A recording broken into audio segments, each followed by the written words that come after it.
Всем привет и добро пожаловать на канал Lodex Kitchen. Новые рецепты на канале выходят каждую неделю, так что подписывайтесь на канал и жмите на колокольчик, так вы не пропустите ничего вкусного. В этом видео я покажу, как приготовить вкусный рис с курицей в духовке без лишних хлопот. Он будет менее жирным, чем обычный плов, но тоже очень вкусный. Ленивый плов в духовке. Итак, приступим. Мелко нашинковать 180 грамм репчатого лука и переложить его в глубокую миску. 100 грамм моркови нарезать мелкой соломкой и отправить к луку. 4 зубчика чеснока очистить, нарезать мелким кубиком и добавить к луку с морковью.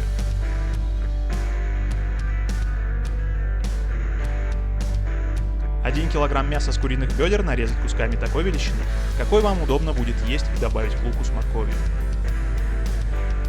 Взять 1 чайную ложку соли, 1 чайную ложку куркумы, пол чайной ложки паприки, пол чайной ложки гранулированного чеснока, 1 чайную ложку кумина, он же зира, 10-12 ягод сушеного барбариса и все тщательно смешать. Половину смеси добавить к мясу с овощами. Черного перца, как повелось, по вкусу, я люблю побольше. Добавить 1 столовую ложку растительного масла, все тщательно перемешать и, в идеале, дать постоять 1-2 часа, чтобы все хорошенько промариновалось. В рукав или пакет для запекания положить 300 грамм хорошо промытого риса, я предпочитаю длиннозерные сорта. В рис добавить пол чайной ложки соли и оставшуюся смесь специй. Добавить 1 столовую ложку растительного масла и хорошенько перемешать.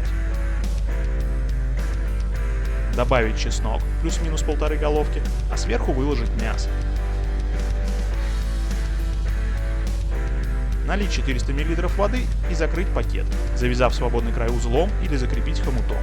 Главное, не забудьте перед этим выпустить воздух из пакета.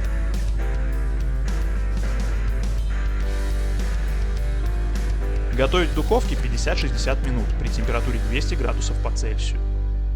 И ленивый плов готов. Не забывайте ставить лайк и подписывайтесь на канал, впереди нас ждет еще много вкусных рецептов. Кушать подано, приятного аппетита, всем пока!